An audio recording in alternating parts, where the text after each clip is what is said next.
So good morning guys. तो चलिए start करते हैं आज के यानी कि 29 मार्च के इंपॉर्टेंट करंट अफेयर्स को। देखिए हमारा पहला और बड़ा महत्वपूर्ण प्रश्न है ये कि ऑस्कर 2022 में किस फिल्म ने सर्वश्रेष्ठ फिल्म का पुरस्कार जीता। तो आंसर होगा कोडा। पहले तो ये याद रखो कि 2022 में ये कौन से ऑस्कर अवार्ड्स हैं, 94th नंबर के हैं। अब इसमें 4-5 इंपॉर्टेंट पॉइंट्स मैं आपको बता रहा हूँ, वो आपको ध्यान रखने हैं। जैसे कि बेस्ट फिल्म हो गई, बेस्ट एक्टर हो गए, बेस्ट एक्ट्रेस हो गई, बेस्ट डायरेक्टर हो गई। तो बेस्ट फिल्म तो आपने कह दिया कोडा है। बेस्ट एक्टर रहे विल स्मिथ किंग रिचर्ड नाम की मूवी के लिए। बेस्ट एक्ट्रेस रही है Jessica Chastain the eye of Tammy Faye नाम की मूवी के लिए। बेस्ट डायरेक्टर रहे Jane Campion the power of dog नाम की मूवी के लिए। और याद रखना इस तरह से ये बेस्ट डायरेक्टर का अवार्ड जीतने वाली तीसरी महिला भी बन गई हैं, या आप यूँ भी कह सकते हो लगातार दूसरी महिला बन गई हैं, क्योंकि पिछले साल 2021 के जो ऑस्कर अवार्ड्स थे 93rd नंबर के, उसमें बेस्ट डायरेक्टर कौन थी? क्लोए झाओ थी, जो कि नॉमैडलैंड मूवी की थी। क्लोए झाओ वो एक महिला ही थी। अच्छा, एक और प्रश्न बनेगा यहाँ से इंपॉर्टेंट कि ऑस्कर जीतने वाले अभी पहले बधिर पुरुष अभिनेता कौन बन गए। तो आंसर होगा ट्रॉय कोट्सर। बेस्ट सपोर्टिंग एक्टर का अवार्ड मिला है इन्हें, कौन सी मूवी के लिए? कोडा। और अगर पूछे कि बेस्ट सपोर्टिंग एक्ट्रेस कौन रही है, एरियाना डिबोस। किस मूवी के लिए? वेस्ट साइड स्टोरी के लिए। और अगर आपसे पूछे कि बेस्ट इंटरनेशनल फीचर फिल्म का अवार्ड किसे मिला, ड्राइव माई कार, ये जापानी मूवी है। देखो इतने पॉइंट मैंने आपको बताए, ये तो याद रखो तो अच्छी बात है, नहीं याद रख पाओ तो स्टार्टिंग के जो 4 पॉइंट मैंने बताए थे ना, best film, best actor, best actress और बेस्ट डायरेक्टर, वो तो आप याद रखना ही रखना। तो 2022 के ऑस्कर कौन से नंबर के हैं? 94th नंबर के हैं। बढ़ते आगे। फिर बताइए अभी हाल ही में किस आईआईटी में एक पेटा स्किल सुपर कंप्यूटर जिसका नाम है परम शक्ति, इसको राष्ट्रीय सुपर कंप्यूटिंग मिशन के तहत राष्ट्र को समर्पित किया गया। किस आईआईटी में? आईआईटी खड़गपुर। तो अभी आईआईटी खड़गपुर में पेटा स्किल सुपर कंप्यूटर की स्थापना की गई है और इस सुपर कंप्यूटर को परम शक्ति नाम दिया गया है। इसे राष्ट्रीय सुपर कंप्यूटिंग मिशन के तहत स्थापित किया गया। देखो मैंने आपको बताया भी था पहले कि सुपर कंप्यूटिंग मिशन, इसकी शुरुआत होती है 2015 में।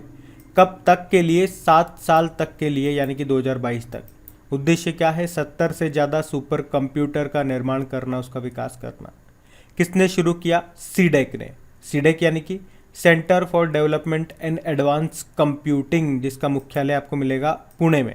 और आपको इससे पहले याद होगा परम प्रवेगा के बारे में, वो भी एक सुपर कंप्यूटर है और उसे कहाँ पे स्थापित किया गया था? आईआईएससी बेंगलुरु में। और इससे पहले हमने पढ़ा था परम गंगा के बारे में, वो भी एक सुपर कंप्यूटर है और उसे आईआईटी रुड़की में स्थापित किया गया था इसी मिशन के अंतर्गत। अच्छा, वैसे दुनिया का मोस्ट पावरफुल सुपर कंप्यूटर कौन सा है? फुगाकू है, जो कि जापान का है। और भारत में सुपर कंप्यूटर का जनक किसे कहा जाता है? तो आंसर होगा विजय भटकर को, जबकि विश्व में सेमोर क्रे को कहा जाता है। भारत का पहला सुपर कंप्यूटर है परम 8000। और आईआईटी रुड़की से एक तो हमने पढ़ लिया कि अभी जो परम गंगा नाम का सुपर कंप्यूटर है यहाँ पे स्थापित किया गया था, और उसके पहले किसान मोबाइल एप्लीकेशन को भी बनाया था आईआईटी रुड़की ने। और आपको याद होगा प्रधानमंत्री नरेंद्र मोदी ने आईआईटी कानपुर में ब्लॉकचेन आधारित डिजिटल डिग्री को लॉन्च किया था और एक बायोडिग्रेडेबल नैनो पार्टिकल भी बनाया आईआईटी कानपुर ने। आईआईटी दिल्ली से क्या याद आता है? दुनिया का सबसे छोटा वियरेबल एयर प्यूरीफायर इसने लॉन्च किया था, जिसका नाम रखा था नासो 95। तो ये सारे पॉइंट ध्यान रखना। अच्छा, एक प्रश्न का उत्तर आप देते जाओ कि भारत के बाहर पहला आईआईटी कहाँ पे बनेगा। तो आंसर होगा, नहीं, इसका आंसर तो आप ही को देना है, हम तो आगे बढ़ते हैं। तो गाइज अब मैं आपको बता दूं कि अनअकैडमी लेकर के आया है एक बहुत ही अच्छा ऑफर। देखो अभी तक मैंने आपको कई बार बताया है, अगर आप अनअकैडमी से कोई भी कोर्स बाय करते हो, खरीदते हो, तो आप अपना क्रैक एग्जाम 10 कोड को यूज जरूर करना। उससे आपको 10% का इंस्टेंट डिस्काउंट मिल जाएगा। पर अभी अनअकैडमी एक अच्छा ऑफर लेकर के आ रहा है जिसमें ये आपको डबल ऑफर दे रहा है।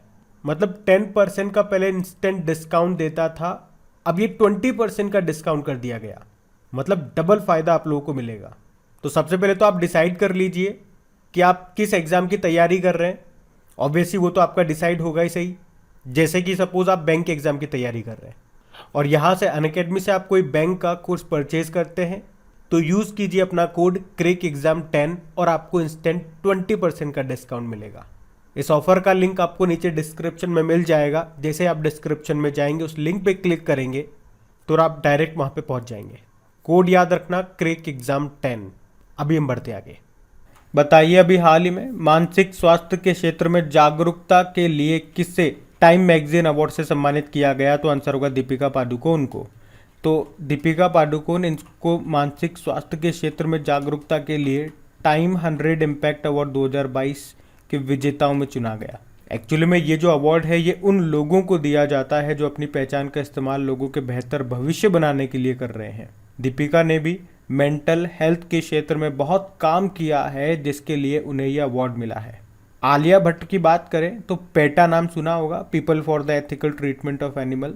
तो पेटा इंडिया ने आलिया भट्ट को अपना 2021 पर्सन ऑफ द ईयर नामित किया था। विद्या बालन भारतीय एक्सा लाइफ इंश्योरेंस की ये ब्रांड एम्बेसडर बनी थी और भारतीय सेना ने अपनी एक फायरिंग रेंज का नाम भी इनके नाम पर रखा था। सुष्मिता सेन अभी इन्होंने Washington DC south Asian film festival 2021 में international association of working women award जीता था उनके शो आर्या 2 के लिए। तो इस तरह से ये नाम भी ध्यान रखना चर्चा में थे। बढ़ते आगे।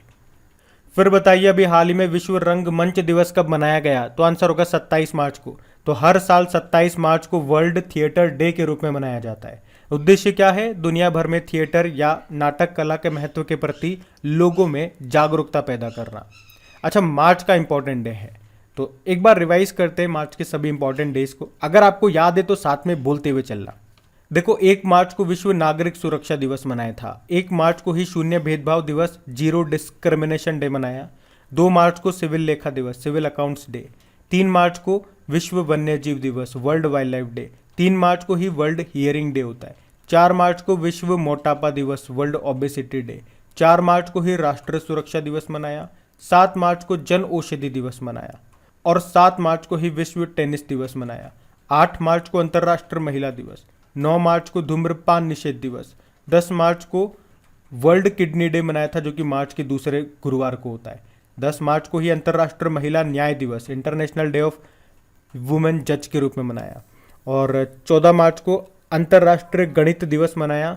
14 मार्च को नदियों के लिए अंतर्राष्ट्रीय कार्य दिवस, international day of action for reverse मनाया। फिर 15 मार्च को विश्व उपभोक्ता अधिकार दिवस, वर्ल्ड कंज्यूमर राइट डे मनाया। और याद रखना, पहली बार 15 मार्च को इस्लामोफोबिया का मुकाबला करने के लिए अंतर्राष्ट्रीय दिवस भी मनाया। 16 मार्च को राष्ट्रीय टीकाकरण दिवस मनाया, नेशनल वैक्सीनेशन डे। 18 मार्च को आयुध निर्माण दिवस मनाया।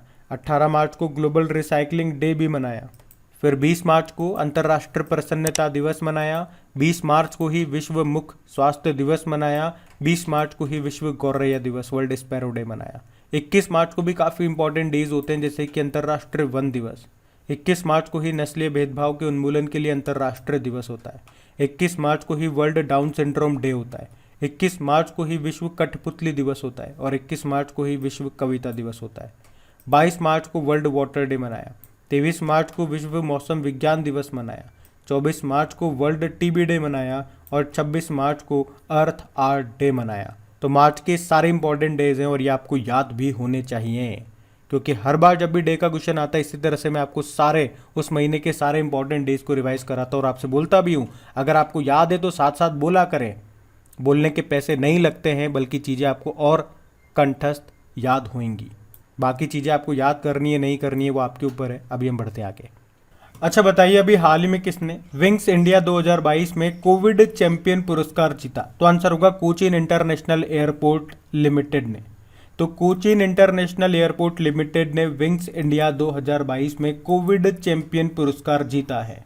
तो इसे कोचीन हवाई अड्डे पर सुरक्षित यात्रा सुनिश्चित करने के लिए महामारी के समय मिशन सेफ गार्डिंग नामक एक सावधानी पूर्वक परियोजना के सफल कार्यान्वयन के लिए ये सम्मान मिला है। इसके अलावा बंगलुरु का जो केम्पेगौड़ा इंटरनेशनल एयरपोर्ट है उसने सामान्य श्रेणी के तहत 2 सर्वश्रेष्ठ हवाई अड्डे और कार्यक्रम में एविएशन इनोवेशन का पुरस्कार जीता। और मुंबई का जो छत्रपति शिवाजी महाराज इंटरनेशनल एयरपोर्ट है उसने अपनी कुशल हरित प्रथाओं के लिए aviation sustainability and environment award जीता। देखो विंग्स इंडिया 2022 की बात करेंगे तो ये नागरिक उड्डयन के क्षेत्र में एशिया का सबसे बड़ा कार्यक्रम है जो कि अभी कहाँ हुआ, बेगमपेट एयरपोर्ट हैदराबाद में। पढ़ा था हम लोगों ने, इस क्वेश्चन को पढ़ा था। इसका आयोजन किया नागरिक विमानन मंत्रालय और फिक्की ने मिल करके, तो ये याद रखना। बढ़ते आगे। अच्छा बताइए, अभी हाल ही में ऑस्कर पुरस्कार जीतने वाले पहले मुस्लिम एक्टर कौन बन गए? तो आंसर होगा रिज अहमद। तो पाकिस्तान मूल के ब्रिटिश अभिनेता हैं ये रिज अहमद, और अभी 2022 के जो 94th नंबर के एकेडमी अवार्ड्स हैं उसमें short film the long good boy के लिए अपना पहला ऑस्कर अवार्ड जीता इन्होंने, और इसी के साथ वे ऑस्कर जीतने वाले पहले मुस्लिम एक्टर भी बन गए हैं। रिज अहमद इनका नाम है। बाकी हैतम अल घिस, ये नाम आपने सुना होगा, ओपेक के नए प्रमुख बने थे, यूनाइटेड अरब अमीरात के हैं। और झांग मिंग, ये शंघाई कोऑपरेशन ऑर्गेनाइजेशन के नए महासचिव बने थे। बढ़ते आगे। अच्छा बताइए, अभी हाल ही में किसने BBC Indian sports women of the year 2021 का अवार्ड जीता? तो आंसर होगा मीराबाई चानू। तो वेटलिफ्टर हैं ये मीराबाई चानू, और अभी इन्हीं को BBC Indian sports women of the year के तीसरे संस्करण का विजेता चुना गया है। ये है कहाँ से? मणिपुर से है। और आपको याद होगा टोक्यो ओलंपिक 2020 में वेटलिफ्टर मीराबाई चानू ने सिल्वर अवार्ड जीता था 49 किलोग्राम कैटेगरी में। और इसी के साथ याद रखना, ये मीराबाई चानू ओलंपिक इतिहास में सिल्वर मेडल जीतने वाली पहली वेटलिफ्टर भी बनी थी, पहली भारतीय वेटलिफ्टर भी बनी थी। और अभी एमवे इंडिया और एडिडास की स्टे इन प्ले अभियान की भी ये ब्रांड एम्बेसडर बनी थी। अच्छा, वेटलिफ्टिंग से एक अच्छा करंट अफेयर्स का प्रश्न बनेगा आपका कि अभी इंडियन वेटलिफ्टिंग फेडरेशन के प्रेसिडेंट कौन बने थे? तो आंसर होगा सहदेव यादव। बाकी आप जानते ही इंटरनेशनल वेटलिफ्टिंग फेडरेशन का हेडक्वार्टर कहाँ पर है? लुज़ेन स्विट्जरलैंड में है। और अभी दिसंबर 2021 की बात है, ताशकंद में जो कॉमनवेल्थ वेटलिफ्टिंग चैंपियनशिप 2021 हुई थी उसमें गोल्ड जीता था संकेत महादेव सागर ने। और अगर आपसे पूछा जाए कि ओलंपिक में पदक जीतने वाले पहले भारतीय महिला कौन बनी थी, तो आंसर होगा कर्णम मल्लेश्वरी।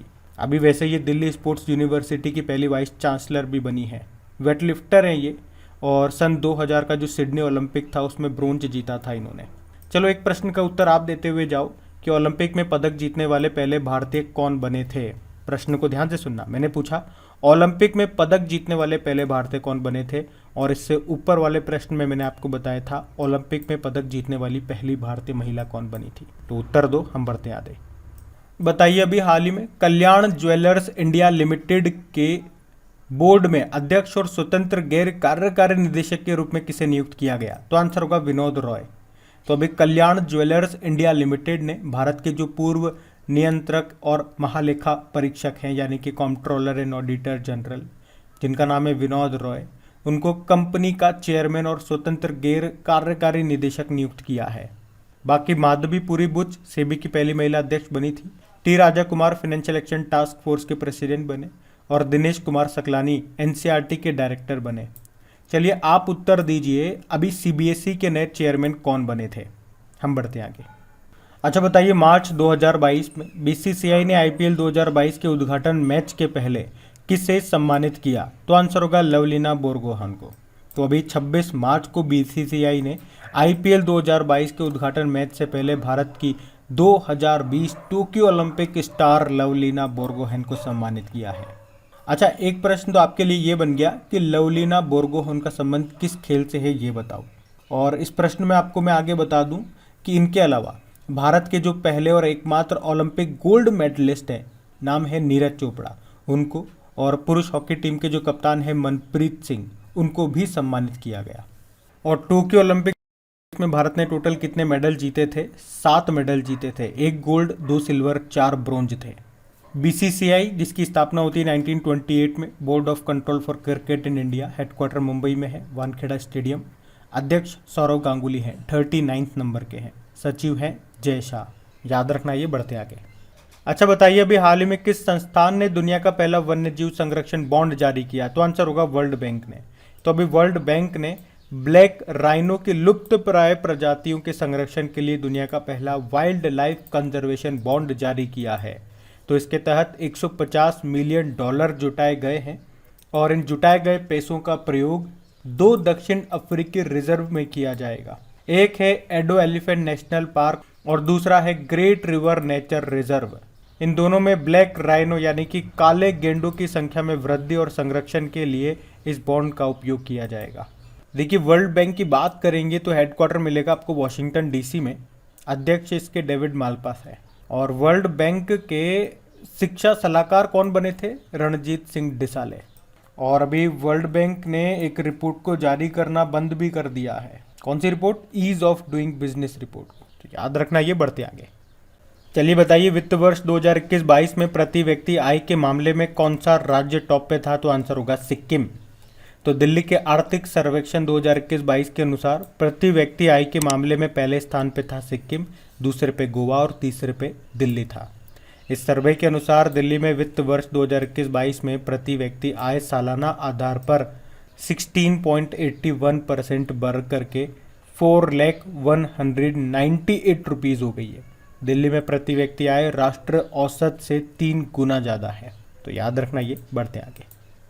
चलिए बताइए, अभी हाल ही में किसने प्रतिष्ठित Obaidullah Khan heritage hockey cup को जीत लिया? तो आंसर होगा भारतीय रेलवे। तो अभी भारतीय रेलवे की पुरुष हॉकी टीम ने भोपाल मध्य प्रदेश में आयोजित प्रतिष्ठित ओबेदुल्ला खान हेरिटेज कप को जीत लिया है। ये एक हॉकी टूर्नामेंट है। इसमें रेलवे ने किसको हराया? आर्मी 11 को। ये कहाँ पे हुआ? भोपाल के मेजर ध्यानचंद स्टेडियम में हुआ। आखिरी बार ये 2016 में हुआ था और अब जाकर के 2022 में हुआ। इसीलिए ये प्रश्न मैं आपको करा रहा हूँ, ये इंपॉर्टेंट है। 2016 में ये जीता था बीपीसीएल ने, उप विजेता भारतीय रेलवे था। इसकी शुरुआत बता दूं आपको 1931 में ओबेदुल्ला गोल्ड कप के रूप में हुई थी। तो बात करेंगे कल के वीडियो में पूछे गए प्रश्न के उत्तर की। तो कल के वीडियो में आपसे पूछा था अंतर्राष्ट्रीय श्रम संगठन का नया प्रमुख किसे चुना गया? तो आंसर होगा गिलबर्ट होंगबो को। आप सभी ने प्रश्न का बिल्कुल सही उत्तर दिया है। और गाइज, अगर सेशन अच्छा लगा है तो लाइक करके शेयर ज़रूर कीजिएगा। और इन सभी का क्विज बना करके आपकी क्रैक एग्जाम एप्लीकेशन पे अपलोड कर दिया गया। वहीं पे आपको इसकी पीडीएफ भी मिल जाएगी। क्रैक एग्जाम एप्लीकेशन का लिंक आपको नीचे डिस्क्रिप्शन में मिलेगा। अब ये रहा आज का आपका होमवर्क प्रश्न।